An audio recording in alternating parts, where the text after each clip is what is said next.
25 करोड़ जनता करा रही है, लेकिन ये लोग हवाई जहाज हेलीकॉप्टर लेकर उड़ी रहे, उतर ही नहीं रहे।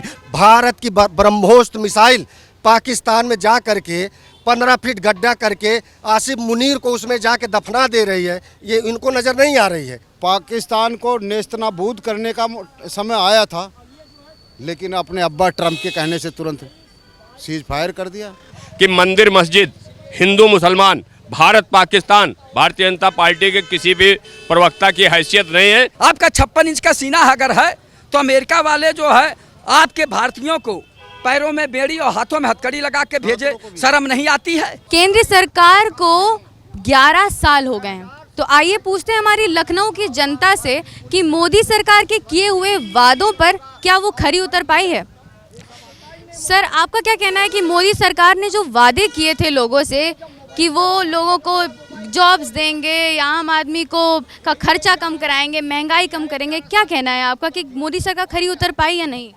11 साल में भारतीय जनता पार्टी लोग कहते हैं 11 साल बेमिसाल, और मैं ये आपके चैनल बड़ी जिम्मेदारी से बात कह सकता हूँ कि 1 साल में 2 करोड़ लोगों को रोजगार देने के मोदी जी ने कहा था। 11 साल हो गए, 22 करोड़ लोगों को रोजगार मिल जाना चाहिए था। प्रत्येक व्यक्ति के खाते में 15 लाख रुपए मोदी जी देने के लिए कहा था। देश के 125 करोड़ के लोगों के खाते में 1 रुपया आया। आज महंगाई की बात नहीं करेंगे, गैस सिलेंडर जो 400 रुपये का मिल रहा था वो 1000 रुपये का मिल रहा, जो डीजल पेट्रोल 50-55 रुपये का मिल रहा था वो 80-90-100 रुपये का मिल रहा है। इस वजह से महंगाई पर इनका कोई लगाम नहीं है, और भारतीय जनता पार्टी की करनी और कथनी में ज़मीन और आसमान का फर्क है। भारतीय जनता पार्टी 2014 से लेके अब तक सिर्फ हिंदू मुसलमान मंदिर मस्जिद भारत पाकिस्तान के ऊपर चुनाव जीत रही है, और देश की आवाम को पूरी तरीके से अंधभक्त बनाने की कोशिश कर रहे हैं। और अब आवाम धीरे धीरे समझ चुकी है भारतीय जनता पार्टी की जो करनी और कथनी है। ये भारतीय जनता पार्टी से आप अगर कोई क्वेश्चन करें तो 6 क्वेश्चन को रुकवा दीजिए कि मंदिर मस्जिद हिंदू मुसलमान भारत पाकिस्तान भारतीय जनता पार्टी के किसी भी प्रवक्ता की हैसियत नहीं है कि आपके चैनल पर कोई जवाब दे देगा, क्योंकि इनकी करनी और कथनी में इतना फ़र्क है जैसे ज़मीन और आसमान में। मोदी जी जब ये कहते हैं झूठ, क्योंकि और अभी आप गूगल कर लीजिए, देश के अंदर अगर सबसे झूठा कोई इंसान है तो देश के प्रधानमंत्री झूठ बोलते हैं। क्यों? रात दिन झूठ बोलने के अलावा कोई दूसरा काम है ही नहीं। क्योंकि अभी पहलगाम की घटना घटी, उसमें इन्होंने क्या कहा था कि पाकिस्तान को, और देश का मुसलमान तो ये चाहता था कि पाकिस्तान के जो आतंकवादी अड्डे हैं और जो लोग पाकिस्तान को आतंकवादी गतिविधियों में लिप्त हैं उनको दुनिया के नक्शे से मिटा देना चाहिए था। लेकिन देश की हुकूमत ने और देश के प्रधानमंत्री जी, गृह मंत्री जी, रक्षा मंत्री जी पूरी तरीके से किसी दूसरे कहने से पाकिस्तान को छोड़ा है, और छोड़ा इस वजह से है कि अगर पाकिस्तान दुनिया के नक्शे से ख़त्म हो जाएगा तो भारतीय जनता पार्टी की सियासत पूरी तरीके से ख़त्म हो जाएगी। सर, एक सवाल आपसे और है। सर, आप बताइए, मोदी सरकार ने दावा किया था कि किसानों की आय को बढ़ाएंगे, तो आपको क्या लगता है किसानों को किसी तरीके का फ़ायदा हुआ है मोदी सरकार के रहने से? मैं खुद किसान हूँ, सहारनपुर से हूँ। किसान आत्महत्या कर रहे हैं, किसानों को उचित मुआवजा नहीं मिला, जो अधिग्रहण की ज़मीन उन पर मुआवजा नहीं मिला। सूखा इस तरह का पड़ रहा है कि फसल अब की गेहूं की बर्बाद हो चुकी है। कहाँ आएगी दुगना? कहीं जो हमारा पहले हिसाब किताब था, जो खाद मिला करता था जिस रेट में, आज वो नहीं मिल पा रहा है। महंगा हो गया डबल, उसमें से भी निकाल, जो 50 किलो का कट्टा था 35 किलो का खाद का हो गया है। कहाँ आएगी दुगना हो गई? ये सिर्फ ढोंग और नाटकबाजी करते हैं। जब हम इनसे अपने हकाधिकार की बात करते हैं सब किसान लोग, ये हिंदू मुसलमान की बात करने लगते हैं। जब हम बात अपने बच्चों के रोज़गार की करने लगते हैं तो ये सीधे पाकिस्तान की बात करने लगते हैं। पाकिस्तान को नेस्तनाबूद करने का समय आया था, लेकिन अपने अब्बा ट्रम्प के कहने से तुरंत सीज फायर कर दिया। और वही आज वहाँ के जो लड़के रोजगार करने के लिए अमेरिका गए, उनको हथकड़ी में बांध के उनको टॉर्चर करके भारत छोड़ा जा रहा, और ये कहते हैं कि डोनाल्ड ट्रम्प मेरे मित्र हैं। कैसी मित्रता? ये सिर्फ जुमलों की, झूठों की सरकार है। 2027 में उत्तर प्रदेश में इन लोगों को उखाड़ फेंकने का मन बना चुके हैं। किसान तो खास तौर से मन बना चुका है। सर, मोदी सरकार की जो योजनाएं थी, क्या आपको उसका किसी तरीके का लाभ मिला? आपको कुछ लगा कि हाँ ये हमारे काम आई, किसी तरीके की उनकी कोई योजना? एक योजना वो दी थी उन्होंने 2000 रुपये की। हम कहते हैं उसे मतलब दो, हमें एमएसपी की गारंटी दे दो। जो हमारा गन्ना बकाया भुगतान रुका पड़ा है मिलों में वही दे दो, ताकि हमारी बेटियों की शादी हो सके। हमारी बेटियों की शादी इस वजह से रुकी हुई है कि हमारा गन्ने का पेमेंट मिलों ने रोक रखा है। तो कोई योजना ऐसी नहीं है जो किसान हित में हो, कोई योजना ऐसी नहीं है जो किसान ये कह सके कि केंद्र की सरकार एक अच्छी। जब भी हम मांग करते हैं तो लाठियाँ खाने को मिलती है। दिल्ली जाने हमें नहीं दिया जाता। तमाम किसान लोग धरना और प्रदर्शन किए, हरियाणा से लेकर उत्तर प्रदेश तक, किसी की सुनवाई नहीं हुई। तो किस तरह की हम योजनाओं की बात कर लें। तो आइए जानते हैं और लोगों से क्या कहना है उनका। सर, हम आपसे जानना चाहेंगे कि 11 साल पूरे हो गए हैं मोदी सरकार को, क्या आपको उनकी दी हुई योजनाओं या उनके किए हुए वादे कहीं आपको पूरे होते नजर आए हैं? देखिए, हमको आवास भी मिला है, शौचालय भी मिली है, और हमारे यहाँ का विद्युतीकरण भी काफ़ी हुआ है। सड़क भी हमारे यहाँ बनी है, जिसका ऊपर वाला साच है, ईमानदारी से बता रहे हैं। और अगर प्रधानमंत्री जी ने कहा है कि सबका साथ, सबका विकास, सबका विश्वास, तो सही किया है। सवाल जहाँ तक रह गया है, अगर विपक्ष बेचारा अगर इतना अच्छा होता तो वो सत्ता में क्यों ना आया होता। वो केवल उंगली उठाने भरे का है, रोड पर उतरने के लिए विपक्ष नहीं है। और विपक्ष खुद ही अधिक से ज़्यादा CBI से डर रहा है, वो चाहे माननीय अखिलेश यादव जी हो और चाहे अदर लोग भी विपक्ष के लोग हों। क्योंकि यही जब लोकसभा का चुनाव हो रहा था तो माननीय मुलायम सिंह जी ने लोकसभा में कहा था 2019 में, माननीय प्रधानमंत्री जी को मैं दोबारा देखना चाहता हूँ। सर, क्या गरीबी कम करने में आपको कुछ फ़ायदा दिखा मोदी सरकार का? हाँ, गरीबी नहीं अगर ख़त्म हुई है तो गरीबी हुई भी नहीं है। और समाजवादी पार्टी की और बहुजन समाज पार्टी की सरकार में तो केवल द्वितीय जातियों का जो है विकास होता था। बहुत बहुत धन्यवाद सर आपका। सर, हम आपसे पूछना चाहेंगे कि युवाओं को रोज़गार दिलाने का मोदी सरकार ने वादा किया था, तो आपका इस पे क्या कहना है? रोजगार दिलाने की बात कर रहे हैं कि नौकरी दिलाने की बात कर रहे हैं? रोजगार दिलाने की, नौकरी दिलाने तो रोजगार दिलाने की अगर आप बात कर रहे हैं तो स्किल इंडिया कौशल विकास हमारे यहाँ बहुत बढ़िया चल रहा है। ये माननीय मोदी जी की योजना है। लोग ट्रेनिंग कर रहे हैं, लोग अपना काम कर रहे हैं। आज कोई बेरोजगार नहीं है। बेरोजगार कौन है मैं आपको बता दूं। बेरोजगार हैं समाजवादी पार्टी के लोग, बेरोजगार हैं कांग्रेस के लोग। इनको नौकरी चाहिए। अब तो ये कहते हैं कि 125 करोड़ आबादी हिंदुस्तान में है, तो भारतीय जनता पार्टी नरेंद्र मोदी 125 करोड़ लोगों को नौकरी दे दे। और ये 60 साल जब राज किए थे और ये 20 साल जब राज किए थे तो ये क्या कर रहे थे? ये अपने परिवार को नौकरी दे रहे थे, अपने परिवार को सांसद बना रहे थे, अपने परिवार को विधायक बना रहे थे, अपने परिवार को ब्लॉक प्रमुख बना रहे थे। तब इनको गरीबों की याद नहीं आई। आज नरेंद्र मोदी जी आए 2014 के बाद तो इतनी सारी योजना ले आए। कम से कम 76-77 योजना ऐसी है जो आदमी बुढ़ा हो जाए, 70 साल का हो जाए, 5 लाख रुपए की गारंटी माननीय नरेंद्र मोदी जी ने लिया। मामूली बात है ये। आप बीमार हो जाएं, 5 लाख का आयुष्मान कार्ड आपको दिया, मामूली बात है ये। जिन गरीबों को, महिलाओं को हमारे शौच जाने के लिए शर्म लगती थी, बेचारी बीमार हो जाती थी, उनको शौचालय देने का काम किया, मामूली काम है। जिनके सर पे छत नहीं था, आज गांव में जा कर के देखिए, उनको छत देने का काम किया, मामूली काम है। किसानों की फसल नष्ट हो जाती थी, उनको मुआवजा देने का काम किया, मामूली योजना है। 24 घंटे 18 घंटे बिजली आज नरेंद्र मोदी जी और माननीय आदित्यनाथ योगी महाराज जी दे रहे हैं, ये मामूली योजना है। इनके आंखों में सबकी पट्टी बनी हुई है, इनको सब फ्री खाने की आदत है। अभी क्या है, माननीय नरेंद्र मोदी जी ने जिसके 5-5 बीबियाँ हैं, 3-3 बीबियाँ हैं, 15-15 20-20 बच्चे हैं, फ्री में गल्ला पा रहे हैं, तो उनको चर्बी चढ़ गई है। अभी खाली एक योजना माननीय नरेंद्र मोदी जी, आदित्यनाथ योगी महाराज जी एक योजना चला दें, जिसके 3 बच्चे होंगे उसको राशन कार्ड मिलेगा, बाकी सारे राशन कार्ड निरस्त कर दिए जाएं। देख लीजिएगा, इनकी सारी चर्बी निकल जाएगी एक ही दिन में। ये सब जो फ्री खा रहे हैं इनको चर्बी चढ़ी है। नरेंद्र मोदी जी की योजना इनको नहीं याद आता है। भारत को सुरक्षित नरेंद्र मोदी जी ने किया है, इनको सुरक्षा नहीं नज़र आ रही है। भारत की ब्रह्मोस्त्र मिसाइल पाकिस्तान में जा करके 15 फीट गड्ढा करके आसिफ मुनीर को उसमें जाके दफना दे रही है, ये इनको नज़र नहीं आ रही है। इनको तो तब नज़र आता था जब अयोध्या में बम फटता था, बनारस में बम फटता था, लखनऊ के हाई कोर्ट में बम फटता था, बेंगलोर में बम फटता था, तब ये खुश होते थे कि मेरी सरकार बड़ा गजब का काम कर रही है। आज जितने हिंदू मारे जा रहे हैं सब ये बहुत गजब का काम है, तब ये लोग कांग्रेस को बधाई देते थे। हम वापस आएंगे आप पर। जी भाई बताइए क्या बोलना चाहते हैं? देखिए, एक चीज़ हम आपको बता दें, अभी जो सोफिया कुरैशी पर और ममता जी जो दोनों हमारी बहनें कमांडर थी, अगर हिंदुस्तान में सेना है तो संविधान है, और सेना है तो देश है, और सेना है तो हम कायम हैं, और सेना है तो हमारा देश कायम है।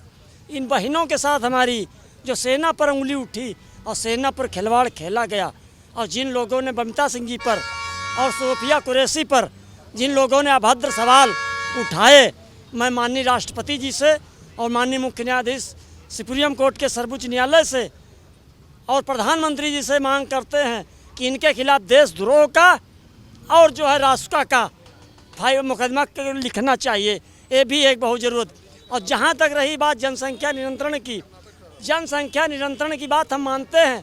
अगर सरकार यही मुहिम चला दे कि अगर लड़की पढ़ाने लगो, तो जब लड़की पढ़ाई जाए लगेंगी तो जनसंख्या आप ही नियंत्रण में हो जाएगी।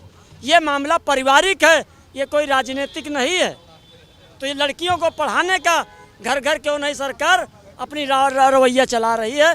जो अगर लड़की पढ़ जाएंगी तो मुझे लगता है जनसंख्या वास्तव में नियंत्रण में हो जाएगी। सर, महंगाई भी एक बहुत बड़ा मुद्दा लोगों के बीच बनकर आई। अक्सर हमने लोगों से पूछा तो उनका सबसे पहला जो सवाल होता था वो होता था कि मोदी सरकार के रहते महंगाई तो कम हुई नहीं। तो आपका इस पे क्या कहना है? महंगाई आपको कहाँ दिखती है, आप ये बताइए। कहीं महंगाई दिखती है? 20,000 का आप मोबाइल, एंड्रॉयड मोबाइल लेके चल रही हैं और उसको रिचार्ज कर रही हैं, दाल चावल घर में खा रही हैं, आपको मोदी आपको गल्ला दे रहे हैं। अब आप अपने बच्चों को नहीं पढ़ा पा रही, नहीं फीस जमा कर पा रही, तो क्या करेंगे? मोदी जी भी आपके बच्चा पैदा करेंगे, मोदी जी आपका बच्चा पढ़ाएंगे? यही बचा है मोदी जी को। पूरा अनाज दे रहे हैं, आपको किसानों का पैसा दे रहे हैं, मकान दे रहे हैं, 24 घंटे बिजली, 18 घंटे बिजली दे रहे हैं। सब कुछ तो सरकार आपको दे रही है। आखिर आपको क्या चाहिए जिससे आपको लगे कि महंगाई कम हो गई? आप ये बताइए ना। किसान आलू पैदा करेगा अपने खेत में, किसान प्याज पैदा करेगा अपने खेत में, और किसान अगर 1 रुपये बढ़ा के बेच लेगा तो ये जो घूम रहे हैं सड़क पे, इनको लगेगा महंगाई आ गई। इनको किसान के दर्द को नहीं पता है कि वो मेरा भाई है, मेरा किसान है, 24 घंटे खेती करता है, किसानी करता है, अपना समय बर्बाद करता है, अपनी शरीर को तोड़ डालता है। आज 1 रुपये महंगा बेच रहा है वो किसान, तो इनको बड़ा अखरता है कि किसान कैसे बेच दिया। माननीय नरेंद्र मोदी जी का भारत है, यहाँ की अब किसी की दाल नहीं गलेगी। ये 2025 का भारत है। न यहाँ आतंकी रहेंगे, न आतंकिस्तान रहेंगे, और न भारत की खाकर पाकिस्तान की जय जयकार करने वाले नहीं रहेंगे। यहाँ पे आने वाले 30 दिन में भी देखिएगा, माननीय अमित शाह जी ने कह दिया है कि जितने 30 दिन के अंदर पाकिस्तानी और बांग्लादेशी हैं हिंदुस्तान छोड़ दें, वरना 30 दिन के बाद उनको यहीं दफना दिया जाएगा। ये हिंदुस्तान है, ये नरेंद्र मोदी का भारत है। और जो लोग गलतफहमी में घूम रहे हैं ना कि हम 27 में सरकार बना लेंगे, हम जो है 29 में सरकार बना लेंगे, PDA पाकिस्तान डेवलपमेंट एकेडमी, ये इनका सब का सर्वनाश होने वाला है। जनता सब जान चुकी है। यहाँ की गरीब जनता कहाँ से जानती है कि किस सरकार में मेरा पेट पल रहा है, किस सरकार में हम सुरक्षित हैं, किस सरकार में हम आगे जा रहे हैं, किस सरकार में मेरा सम्मान है। वो भारतीय जनता पार्टी है। धन्यवाद सर, आपका बहुत बहुत धन्यवाद। हम और लोगों से जानना चाहें, आइए बात करते हैं। मोदी सरकार के 11 साल पूरे हो गए हैं, तो आपका क्या कहना है उनकी योजनाओं पर या उनके किए हुए वादों पर? मोदी सरकार कितना खरी उतरी है, क्या कहना है आप? योजनाएं दिख रही है, और निश्चित रूप से हमारे यशस्वी प्रधानमंत्री जी ने जो कहा वो किया। और रही बात कि कुछ काम अधूरे हैं, वो भी पूरा हो रहे हैं। ऐसा नहीं है कि वो जो कहे कुछ नहीं किए। आप खुद मालूम होगा कि आप पूरे देश में देखिए, चाहे रेलवे का सुधार हो, कोई ऐसा स्टेशन नहीं है जो स्टेशन नहीं बन तैयार हुआ। चाहे जो रोड देखिए, चाहे गांव से चाहे मेन शहर का सभी रोड बने, तो निश्चित रूप से योजनाएं दिख रही हैं। ऐसा नहीं है, उन्होंने जो कहा वो किया और कर भी रहे हैं। सर, युवाओं के लेकर आपका क्या कहना है? लोगों का कहना है कि उनको रोज़गार नहीं मिला, उन्हें नौकरी नहीं मिली, और लोग इस पे कुछ मोदी सरकार को ब्लेम कर रहे हैं और कुछ लोग विपक्ष को कर रहे हैं। आपका क्या कहना है, किसकी गलती है यहाँ पे, और मोदी सरकार क्या कर सकती थी और क्या किया? कि आपने जो प्रश्न किया है कि रोजगार के लिए सरकार एकदम तटस्थ है, वैकेंसियाँ निकल रही हैं। हाँ, जितनी मात्रा में लोग सोच रहे हैं कि 2 करोड़ एक साथ भर्ती हो जाए, ऐसा नहीं है। जितना वैकेंसी अभी देखिए, 1 महीने के बाद काफ़ी वैकेंसी आ रही है। सबको हर विभाग के लोग लिस्ट दिए हैं, तो हमें लगा हमारे मंत्री जी खुद अपने विभाग से कम लाखों वैकेंसी निकालने जा रहे हैं। तो निश्चित रूप से ऐसा नहीं है। सरकार लोगों को एडजस्ट कर रही है, कुछ लोगों को प्राइवेट में भी भेज रही है। तो सरकार की सोच है कि जो रोजगार हैं, बेरोजगार हैं, उनको निश्चित रूप से रोजगार देने का काम किया जाए। बहुत बहुत शुक्रिया सर आपका। सर 11 साल मोदी सरकार के पूरे हो गए, आपको क्या लगता है उनके किए हुए वादे, उनके दावे और उनकी योजनाओं का कितना मोदी सरकार खरा उतरी है? मोदी साल के 11 साल बेमिसाल, संकल्प से सिद्धि तक की बात करते हैं मोदी जी। मोदी जी आए थे तो कहे थे 2 करोड़ लोगों को प्रतिवर्ष रोजगार देंगे, देश से भ्रष्टाचार समाप्त करेंगे, देश से महंगाई समाप्त करेंगे, विदेशों में जमा काला धन ला के देश में खुशहाली लाएंगे। क्या हुआ? जनता अभी भी वैसे तड़प रही है। जिस देश में MSc PhD डिलीट कर, IIT करके, BTech MTech करके, ITI पॉलीटेक्निक करके, D pharma B pharma M pharma करके, BEd BTC करके और लैब टेक्नीशियन, एक्सरे टेक्नीशियन करके बेरोजगारी का दंश झेल रहे हैं, कुंठित हो रहे हैं बच्चे नौजवान जिस देश में, उस देश के प्रधानमंत्री जो कह रहे हैं कि संकल्प से सिद्धि तक, सिद्धि की ओर। आप ये बताइए माननीय प्रधानमंत्री जी, आप केवल बाड़ी के सौदागर हैं, बाड़ी के जादूगर हैं, बाड़ी के व्यापारी हैं, आप केवल बाड़ी बेच रहे हैं। आपका एक योजना धरातल तक पहुंचती नहीं, आम जनता तक पहुंचती नहीं है, तब तक दूसरी आप छोड़ देते हैं सिगुफा कि अब मैं ये करने जा रहा हूं। तो ये जनता को गुमराह कर रहे हैं।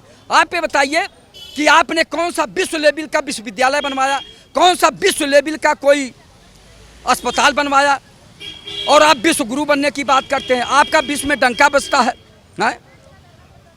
आपका 56 इंच का सीना है। आपका 56 इंच का सीना अगर है तो अमेरिका वाले जो है आपके भारतीयों को पैरों में बेड़ी और हाथों में हथकड़ी लगा के भेजे, शर्म नहीं आती है? शर्म आनी चाहिए। और इधर आपका विश्व में डंका बज रहा है और आप विश्व गुरु हैं। आप कहते हैं भारत को लोग जो है सम्मान दे रहे हैं, यही सम्मान है भारत का। आपको जनता ने सम्मान दिया है। आप कहते थे हम चाय बेचने वाले के बेटा हैं, हम गरीब के बेटा हैं।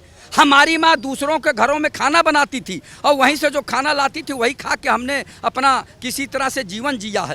तो ठीक है, आप जिए हैं तो जनता को आपने विश्वास दिया कि हम देश के हित में काम करेंगे। जनता ने आप पे विश्वास किया और आपको जो है मुख्यमंत्री और देश का प्रधानमंत्री बनाया। इतना वोट दिया कि आप देश के प्रधानमंत्री बने और जनता आपसे आशा करती थी कि आप जनता के हित में काम करेंगे और आप देश का सम्मान बढ़ाएंगे। लेकिन आप कहाँ देश का सम्मान बढ़ाए? देश की कर्नल सोफिया बहादुर बेटी, बेमका सिंह बहादुर बेटी जाके पाकिस्तान में कुछ आतंकवादियों को मार गिरा है और आपके मंत्री कहते हैं कि कर्नल सोफिया आतंकवादियों की बहन है। तो यही राष्ट्र भक्ति है, यही देशभक्ति है। जब हम आपसे सवाल करेंगे तो आप कहेंगे ये लोग राष्ट्रद्रोही हैं, देशद्रोही हैं। सवाल पूछना क्या अपराध है? इसलिए माननीय प्रधानमंत्री जी को सोचना चाहिए, जो वाजिब बात है उस पर काम करना चाहिए, न कि जनता को गुमराह करना चाहिए। जो आप अच्छा काम करेंगे हम लोग सराहना भी करेंगे। ये आदरणीय मोदी जी और योगी जी हमारे मुख्यमंत्री जी कहते हैं जीरो टॉलरेंस। महंगाई भी एक बहुत बड़ा मुद्दा बन के आया आम आदमी के सामने, तो आपका इस पे क्या कहना है? महंगाई बढ़ी है या घटी है? महंगाई चरम पे चल रही है, आम जनता पिस रही है, परेशान है, जलालत में जिंदगी जी रही। आप बताइए, गैस सिलेंडर को लेके कभी स्मृति ईरानी जी सदन में उठाती थी, आज ये बताइए कि 900 1000 का सिलेंडर मिल रहा है और साधारण व्यक्ति खरीद नहीं पाता है। आज भी चूल्हे पे ही खाना बन रहे काफ़ी लोगों का। तो आप क्या किए हैं? आप तो महंगाई को बढ़ाते जा रहे हैं और पेट्रोल का दाम बढ़ रहा, डीजल का दाम बढ़ रहा। आप बताइए, किसानों का दोगुनी करने की बात कहे थे, क्या दोगुनी हुई? और हमारे मुख्यमंत्री जी रोज कहते हैं जीरो टॉलरेंस, जीरो टॉलरेंस, भ्रष्टाचार मुक्त उत्तर प्रदेश, अपराध मुक्त उत्तर प्रदेश, गुंडा मुक्त उत्तर प्रदेश। आप लखनऊ शहर में मेट्रो सिटी है, स्मार्ट सिटी है और यहाँ रोज अपराध हो रहे हैं, लेकिन माननीय मुख्यमंत्री जी केवल जीरो टॉलरेंस कहते हैं। अब जनता हंसने लगी है कि इनका जीरो टॉलरेंस है क्या? रोज महिलाओं के साथ घटना घट रही है, अपराध हो रहा है, लेकिन माननीय मुख्यमंत्री जी कोई ध्यान नहीं देता। मैं एक बात कहना चाहूँगा आपके चैनल के माध्यम से, तहसील में चले जाइए तो लेखपाल से लेकर SDM तक भ्रष्टाचार में लिप्त हैं। दफ्तर भ्रष्टाचार, कौन है इसका जिम्मेदार? जिले में भ्रष्टाचार, कौन है इसका जिम्मेदार? आदरणीय योगी आदित्यनाथ जी, माननीय मुख्यमंत्री जी, इसका जनता को जवाब दें। 25 करोड़ जनता करा रही है, लेकिन ये लोग हवाई जहाज हेलीकॉप्टर लेकर उड़ी रहे, उतर ही नहीं रहे। जो गरीब का बेटा था, हमारे पैसे के टैक्स से, जनता के पैसे के टैक्स से हजारों करोड़ के हवाई हवाई जहाज से उड़ रहा है, वो नीचे उतर ही नहीं रहा। जनता के बेबसी लाचारी पर कोई ध्यान नहीं दे रहा, केवल वो अमीरों का ध्यान दे रहा, अडानी अंबानी का केवल ध्यान दे रहा है। तो मैं प्रधानमंत्री जी से निवेदन करूंगा कि चाय बेचने वाले के बेटे थे आप, गरीब के बेटे थे, हैं? तो कम से कम गरीबों का ध्यान दीजिए, अमीरों का ध्यान कम करिए, और गरीबों का कर्जा माफ़ करिए, किसानों का कर्जा माफ़ करिए, खाद के बोरी का दाम कम करिए, तब जो हम महंगाई घटेगी, जनता को राहत मिलेगी। जय हिंद, जय भारत। धन्यवाद सर। तो ये थी हमारे लखनऊ के जनता की आवाज़। धन्यवाद आपका, हमारे साथ जुड़े रहिए। कैमरामैन आशीष के साथ मैं Athisha Bhattacharya, live news x.